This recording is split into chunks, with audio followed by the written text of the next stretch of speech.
All right, so what if I told you that you never had to look for red flags in other people again, and you could enjoy more fulfilling, pleasant, peaceful interactions with others, no matter who they are? So if you've been watching any content that helps you identify red flags in other people, you've probably figured out that that list of potential red flags can become endless.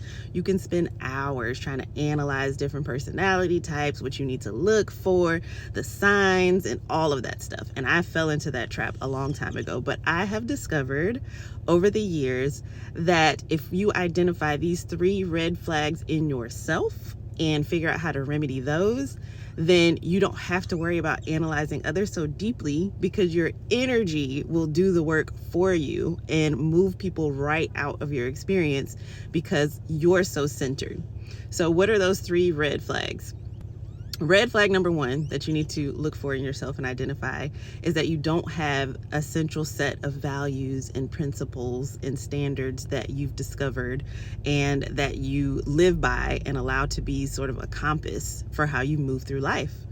And the reason why this is a red flag is because if you don't have something acting as a compass for you, you become very susceptible to falling into the reality, into the values, into the false realities even of toxic people and manipulators. But if you have looked within and discovered what it is that's important to you, then you're not so susceptible to that. And an example of that, like for me, one of my highest values is authenticity. So I know who I am. And I refuse to become someone else just to fit in, which is something that I used to do when I was attracting those toxic relationships. And so that's just one example. Another may be that you value your health and wellness and you refuse to compromise on that, and that remains a compass for you. So if you're in a situation and you're dealing with a person and you notice within yourself that you've moved away from that standard, then instead of looking at that other person, you can look at yourself and say, hey, I'm not staying focused on what is important to me. This is a situation I may need to get out of.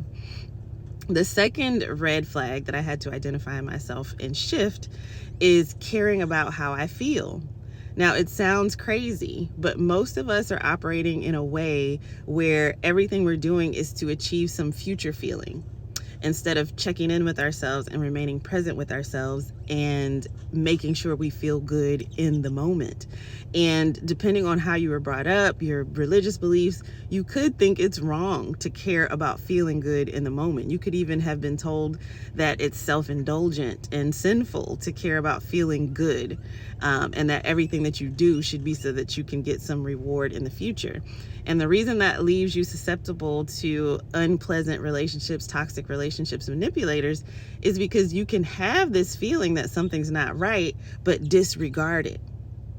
And that absolutely leaves you susceptible to people who want to abuse you, intentionally or unintentionally.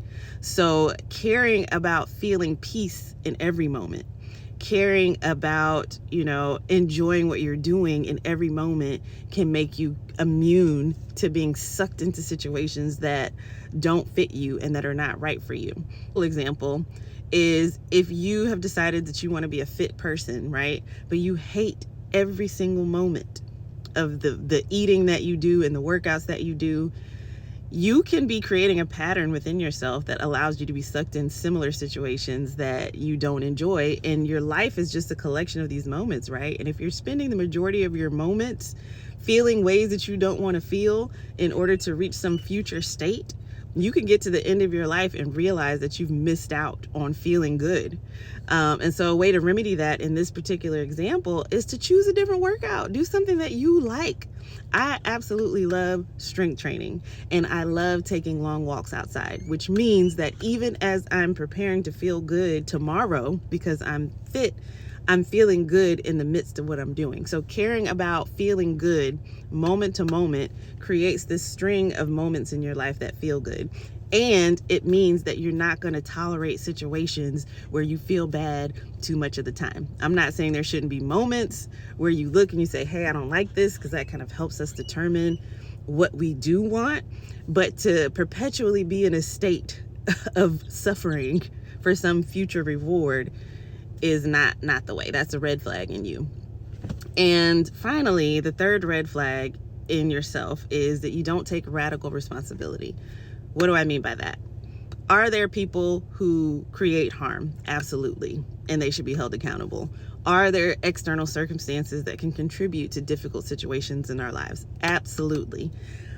But we can only control what we can control. So taking radical responsibility means that even if there are external forces acting on you, you immediately default to figuring out what actions you can take, what mindset shifts you can make to improve your situation, instead of just saying, well, this person is doing X, Y, and Z and I'm helpless, I'm powerless, this person did this to me. Okay, step one, someone may have done something to you, but you now have the responsibility to respond. Response ability. You have the ability to respond. And when you're a person who immediately jumps to that and you take control and you step into your power, then you don't get stuck in situations that you don't want to be in. So with all of those three things combined, you can bump into all the most manipulative, toxic, ill-intentioned people. You can bump into people that are just not self-aware and are unintentionally harming you. And it doesn't matter because you're taking care of yourself. You've removed those red flags. And so you won't get stuck and trapped in these situations. There's nothing to fear because you've taken your power, because you've come to yourself and you value yourself. That's what it looks like to truly value yourself and love yourself. It's to have those values and consider them important. It's to care about how you feel in each moment. And it's to take radical responsibility for all the experiences that you're having in your life. That is truly what self-love looks like. And that is what protects you from having to constantly be on alert and constantly look for these red flags in other people. They don't matter because you're taking care of yourself.